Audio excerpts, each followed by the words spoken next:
Iran America युद्धामुळे जागतिक स्तरावर तणाव वाढला असून त्याचा परिणाम थेट इंधन बाजारावर झाला आहे। कच्च्या तेलाच्या वाढत्या किमतीमुळे देशात पेट्रोल आणि डिझेलच्या दरात पुन्हा वाढ करण्यात आली आहे। अमरावतीच्या पेट्रोलच्या दराने 108 रुपये 24 पैशांचा टप्पा गाठला असून डिझेलचा दर 94 रुपये 74 पैसे इतका झाला आहे। प्रति लिटर सुमारे 3 रुपयांची वाढ झाल्याने वाहन चालक, व्यावसायिक आणि सर्वसामान्य नागरिकांच्या खर्चात मोठी वाढ झाली आहे। या दरवाढीनंतर पेट्रोल पंपावर अनेक नागरिकांनी नाराजी व्यक्त केली आहे। आधीच घर खर्च वाढला आहे, त्यात आता पेट्रोल डिझेल महाग झाल्याने प्रवास आणि व्यवसायाचा खर्च वाढणार, अशी प्रतिक्रिया नागरिकांनी दिली आहे। वाहतूक खर्च वाढल्याने भाजीपाला, दूध, किराणा आणि इतर जीवनावश्यक वस्तूंच्या किमतीही वाढण्याची शक्यता व्यक्त केली जात आहे। त्यामुळे येत्या काही दिवसात महागाई आणखी तीव्र होण्याची भीती नागरिकांमध्ये निर्माण झाली आहे।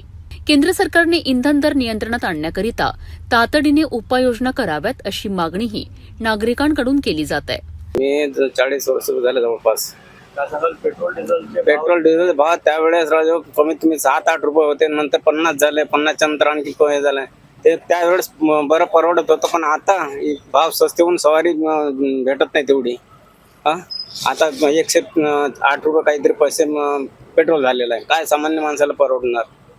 आणि विशेष म्हणजे सर महाग गॅसही महाग झालेला आहे, तिकडे गॅसही महाग होत चाललेला आहे। परत पंतप्रधान नरेंद्र मोदी यांनी म्हटलं होते की कमीत कमी फिरावं, पेट्रोल डिझेलचा वापर कमी करावा। अरे कशाचं काटकसर काय आहे, त्याच्यापेक्षा बंद केलेलं पुरते म्हणा।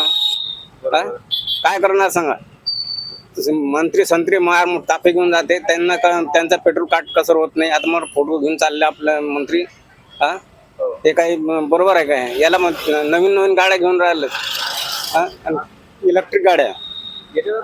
सवारी सुद्धा दरवळ होणार का सवारीमध्ये? सवारी सर तुम्हाला काय सांगू, सवारी जर वाढली असते आम्हाला परवडलं असतं। इकडे 10 रुपये 20 रुपये सवारी घेऊन जा, काय परवडणार आहे? याला तेवढं कमाई होत नाही।